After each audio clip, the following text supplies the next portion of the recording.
मानना ये है कि इतने 44 करोड़ लोग स्नान कर चुके हैं। मैं तो कहता हूं कि भारतवर्ष में 100 करोड़ हिंदू सभी स्नान करेंगे, उनकी सभी की भावना है। महाराज, एक सवाल, कुंभ की व्यवस्थाओं को सर्वोत्तम बता के कहा भारतीय एक ऐसा विश्व देश है जिसने इतने बड़े इस आयोजन को सफल रूप से सफलतापूर्वक बनाया, मगर हमारे ही देश के कुछ, चाहे साधु संत लगा लीजिए, पॉलिटिकल पार्टी लगा लीजिए, इसका विरोध कर रहे हैं। क्या कहेंगे आप? मुझे लगता है जो भी विरोध कर रहे हैं, पहली बात तो उनको आप सनातनी मत कहिए। आप उन्हें सनातनी कह करके सनातन को बदनाम कर रहे हैं आप भी, क्योंकि वो सनातनी होते तो एक विदेश हमारे देश की तारीफ कर रहा है और इतना सुंदर कुंभ किया जा रहा है। आप जाइए, और आप गए भी होंगे, मैं तो कुंभ में 5 दिन रह के आया हूं। सारी व्यवस्था इतनी उत्तम है कुंभ की जिसकी कोई सीमा नहीं। ये हमारे भारतवर्ष की आस्था है, और आस्था जब जा रही है तो एक साथ सभी लोग ऐसे सिमट रहे हैं जैसे भगवान प्रभु राम वनवास से लौट के आए ना, तो बड़ी भीड़ लग रही थी। ऐसे ही 144 साल बाद योगी के कार्यकाल में ये कुंभ संपन्न हो रहा है, और भगवान ने उनको शक्ति दी है कि उन्होंने इस कुंभ के लिए अथाह उचित व्यवस्थाएं की हैं। लेकिन उनके लिए मैं कहना चाहता हूं कि योगी सनातन की बात कर रहे हैं, सनातन का गौरव बढ़ा रहे हैं, लेकिन उसी में कुछ कथाकथित आज लाल वस्त्र पहन करके भी जब धर्म पे कुठाराघात कर रहे हैं तो उन्हें दंड रखने का कोई अधिकार नहीं, उनका दंड छीन लेना चाहिए। और कितने साल बाद, जैसे हमने पहला यज्ञ हो रहा है, इससे पहले कभी कोई इस तरह यज्ञ हुआ है? देखिए, यज्ञ तो हमारे यहाँ बहुत हुए हैं, लेकिन लक्षचंडी महायज्ञ नहीं हुआ है अभी तक। लक्षचंडी महायज्ञ का अर्थ यह है कि इसमें 1 लाख पाठ दुर्गा सरस्वती के ब्राह्मण द्वारा किए जाएंगे, और उसके बाद में इसमें 11 करोड़ आहुतियां डाली जाएंगी। ये इसकी बड़ी विशेषता है।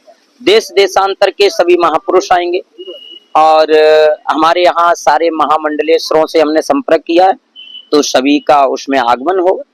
ये इसकी विशेषता है। और सबसे बड़ी विशेषता इसकी यज्ञ की ये है कि आज यज्ञ नहीं हो रही है, इसलिए समय से जलवृष्टि और भी चीजें, तो जब यज्ञ होती है तो वातावरण शुद्ध होता है, और वातावरण शुद्ध केवल यज्ञ से ही हो सकता है। जैसे अभी हमने महाकुंभ का जिक्र किया, 140 साल बाद महाकुंभ हो रहा है, अगर बात की जाए महापुराणों में, क्या इस यज्ञ का कहीं कोई जिक्र है?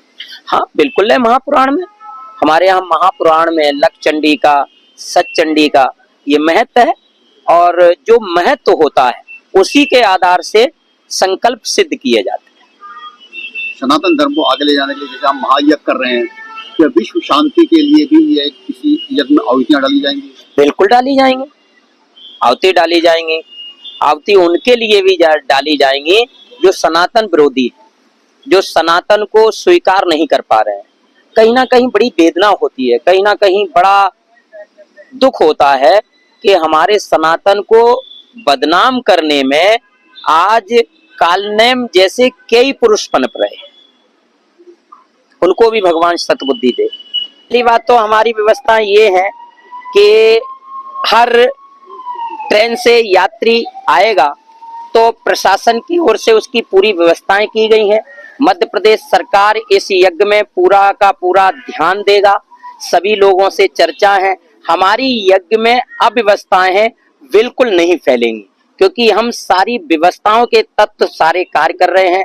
हम सोशल मीडिया के माध्यम से जितने लोगों को संदेश दे रहे हैं, तो हम एक हेल्पलाइन नंबर भी जारी करेंगे जिस पर सतत प्रत्येक प्राणी संपर्क कर पाएगा।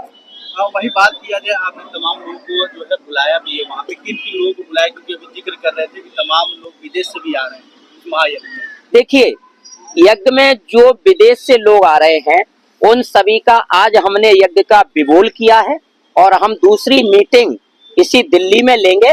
बाकायदा आपको लेटर सहित सभी का प्रमाण देंगे कि ये लोग हमारी यज्ञ में प्रस्तुत हो रहे हैं।